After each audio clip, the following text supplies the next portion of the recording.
Good morning. आज हम आपकी हिंदी की पुस्तक फर्स्ट का अध्याय 11 यानी कि चैप्टर 11 रामायण की कहानी पढ़ते हैं। रामायण की कहानी के बारे में हम सब जानते हैं, बच्चे भी जानते हैं, बुजुर्ग भी जानते हैं कि किस प्रकार श्री राम जी ने राज्याभिषेक हुआ, कैसे उन्होंने सीता के साथ वनवास काटा और किस प्रकार उनको वनवास मिला। तो कुल मिला के श्री राम की जो कहानी है वो सारी इस अध्याय में आई है।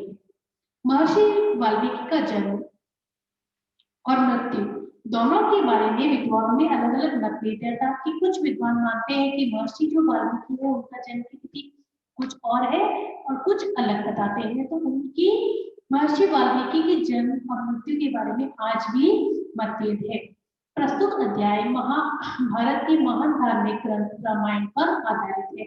रामायण के कुछ अंश इसमें बताए गए हैं जिसके रचयिता महर्षि वाल्मीकि है। रामायण के रचयिता महर्षि वाल्मीकि है। ये जाति से ब्राह्मण थे और अयोध्या के राजाओं से इनका घनिष्ठ संबंध था। कहा जाता है कि पहले ये डाकू थे, परंतु एक ऋषि के विचार ने इनका जीवन बदल दिया। बहुत दिनों तक ये ध्यान मग्न रहे और अंततः रामायण की रचना की। प्रस्तुत अध्याय में रामायण और उससे जुड़ी विभिन्न घटनाओं के बारे में बताया गया है।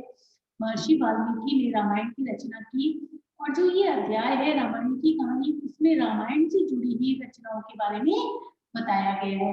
रामायण भारतवासियों का एक महान ग्रंथ है। हम सबको पता है कि जो रामायण है वो भारतवासियों का एक महान ग्रंथ है। हम टीवी पे भी रामायण देखते हैं, रामायण के बारे में देखते हैं कि किस प्रकार श्री राम जी ने वनवास भोगा, उनको वनवास कैसे मिला। रामायण भारतवर्षों का एक महान ग्रंथ है। इसमें राम की संपूर्ण कहानी कही गई है। राम और सीता के नाम से सभी परिचित है। आप सब जानते हैं कि आज राम और सीता का यदि कोई नाम लेता है तो सब जानते हैं, छोटे से छोटा बच्चा भी जानता है। उत्तर भारत में दशहरे पर रावण के पुतले जलाए जाते हैं। इस अवसर पर रामलीलाओं की सवारियां निकाली जाती है, आतिशबाजी की जाती है, लोग खुशी से नाच उठते हैं। कहते हैं कि इस दिन अयोध्या के राजा राम ने लंका के दुष्ट राजा रावण को हराकर उसका वध किया था। रावण उनकी पत्नी सीता को धोखे से उठा ले गया था। रावण को सभी जानते हैं और जिस दिन दशहरा आता है उसका पुतला फूंका जाता है ताकि उसका पुतला जलाया जाता है। आज भी आप देखते हैं कि जब दशहरा होता है तो जहाँ पर भी दशहरा मनाया जाता है उस जगह पर अनेक प्रकार की सवारियां निकलती है। श्री राम जी, हनुमान और विभिन्न प्रकार की वेशभूषा रच के लोग रामलीला की सवारियां निकालते हैं। भारत में अब भी राम की इस विजय का उत्सव मनाया जाता है। आज इतने सालों पहले जब श्री राम ने रावण पर अधिकार किया था, रावण के राज्य पे और रावण का वध किया, उस समय से लेके आज तक ये उत्सव मनाया जाता है। भारत के लोग राम को पुरुषोत्तम मानते हैं क्योंकि वे सदा अपने कर्तव्य का पालन करते हैं। अयोध्या में राजा दशरथ नाम के एक राजा थे। अब श्री राम के बारे में कहानी बताई गई है कि किस प्रकार उन्हें वनवास मिला, किस प्रकार उन्होंने सीता को साथ लेकर गए और किस प्रकार रावण ने सीता का अपहरण कर लिया था। उसके बाद युद्ध हुआ। उनके सबसे बड़े पुत्र का नाम राम था। राम सारी प्रजा की आंखों के तारे थे। सभी चाहते थे कि अपने पिता दशरथ के बाद वही राजगद्दी पर बैठे, परंतु राम की सौतेली मां केकई चाहती थी कि गद्दी पर राम नहीं उनका पुत्र भरत बैठे। अब देखिए, आप सबको पता है कि जो उनकी केकई थी सौतेली मां, वो हमेशा चाहती थी कि श्री राम ना बैठकर गद्दी पे कौन बैठे, उनका पुत्र भरत बैठे। इसीलिए उन्होंने दशरथ से राम को 14 वर्ष का वनवास देने को कहा। ऐसा सुनने में आता है कि हम सुनते भी हैं, टीवी पे भी हम देखते हैं, पौराणिक कथाओं में भी हम पढ़ते हैं कि केकई कहती है दशरथ जी से कि आपने मुझे एक समय एक वचन लेने के लिए कहा था कि आप कभी भी वो वचन का पालन, अगर मैं वो वचन मानती तो आप उसको पूरा करेंगे। तो केकई ने कहा था कि आज आप मेरा वचन पूरा करिए और श्री राम को 14 वर्ष का वनवास दीजिए। और अपने पिता की आज्ञा का पालन करते हुए राम खुशी खुशी राजमहल छोड़कर चले गए। उनके संग उनकी प्रिय पत्नी सीता और भाई लक्ष्मण भी गए। उनके जाने का दशरथ को इतना दुख हुआ कि उनकी मृत्यु हो गई।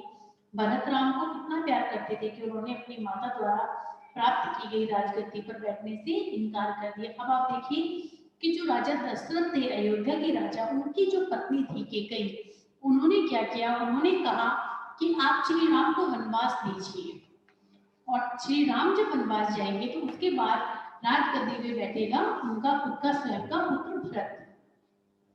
लेकिन हम सबको विदित है, जैसा हम सब जानते हैं, हमने रामायण जब टीवी पे देखी, कई ने रामायण को पढ़ी है, हम सब जानते हैं कि जो राम के भाई थे उनमें बहुत ही प्रेम था। तो जब श्री राम को कैकई के कहने पे दशरथ जी ने वनवास दिया और श्री राम खुशी खुशी वनवास चले गए, उनके साथ उनकी पत्नी और भाई, छोटा भाई लक्ष्मण भी गया। तब भरत को जब ये कहा गया कि आपको राजगद्दी पर बैठना है, तो भरत ने राजगद्दी पर बैठने से स्पष्ट मना कर दिया। उन्होंने मना कर दिया कि मैं इस गद्दी पे नहीं बैठ सकता। जंगल में अपने भाई श्री राम से मिलकर अयोध्या वापस चलने का अनुरोध किया, परंतु जब राम ने पिता के आदेश और माता कैकई की इच्छा का हवाला देकर वापसी से इनकार कर दिया, तो भरत ने राम से उनकी पादुका मांगी। पादुका यानी जो पैर में वो चप्पल पहनते थे, और उसे ही अयोध्या के सिंहासन पर विराजमान कर 14 वर्ष तक शासन किया। कि भाइयों में इतना प्रेम था कि जब कैकई ने भरत को बोला कि आप इसमें बैठ के शासन करिए, आप राजा बनिए, दशरथ की मृत्यु हो गई थी क्योंकि कैकई ने एक वर मांगा उनसे कि आप श्री राम को 14 वर्ष का वनवास दीजिए। दशरथ अपने पुत्र श्री राम से बहुत ज्यादा प्यार करते थे। जैसे ही उन्होंने 14 वर्ष का वनवास दिया और श्री राम वनवास को गए, उसके तुरंत बाद ही दशरथ जी की मृत्यु हो गई। जब उनकी माता कैकई ने भरत को बोला कि अब आपको इस पे बैठना है, तो भरत बहुत नाराज हुए अपनी माँ से और वो सीधा वन में पहुंच गए श्री राम को मनाने के लिए कि आप वापस चलिए। लेकिन श्री राम ने कहा कि नहीं, मैं वापस नहीं आ सकता क्योंकि मेरे पिता की आज्ञा है कि मुझे वनवास लेना है। तो उन्होंने कहा कि तो अच्छा ठीक है, आप अपनी पादुका यानी कि जो पैरों में पहनने वाली चप्पल है वो आप मुझे दे दीजिए।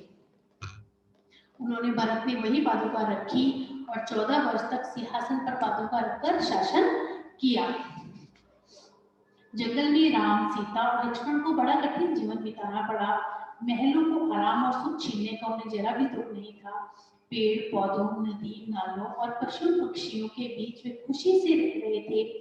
वन में भयंकर राक्षस भी थे, पर राम और लक्ष्मण ने सबको मार गिराया। ये जो अध्याय है, इसमें हम ये देखते हैं कि किस प्रकार एक कैकई के कहने पर एक वर जो वचन मांगा था, उन्होंने उसके कहने पर दशरथ जी ने श्री राम को वनवास दिया और श्री राम सीता जी के और लक्ष्मण जी के सहित वन को चले गए। जैसे ही वो वन को गए तो पीछे से दशरथ जी की मृत्यु हुई और भरत को गद्दी मिली, लेकिन भरत ने बैठने से इनकार कर दिया और श्री राम को मनाने के लिए वो गए, लेकिन उन्होंने आने से मना कर दिया क्योंकि ये पिता की आज्ञा थी। फिर भरत जी उनकी पादुका लेके आए और सिंहासन पर रखा। जब तक श्री राम 14 वर्ष के बाद लौटे, तब तक उन्होंने शासन जरूर किया, लेकिन सिंहासन पर कभी भी वो नहीं बैठे। आगे का जो चैप्टर कंटिन्यू हम नेक्स्ट क्लास में करेंगे। ओके बेटा, थैंक यू।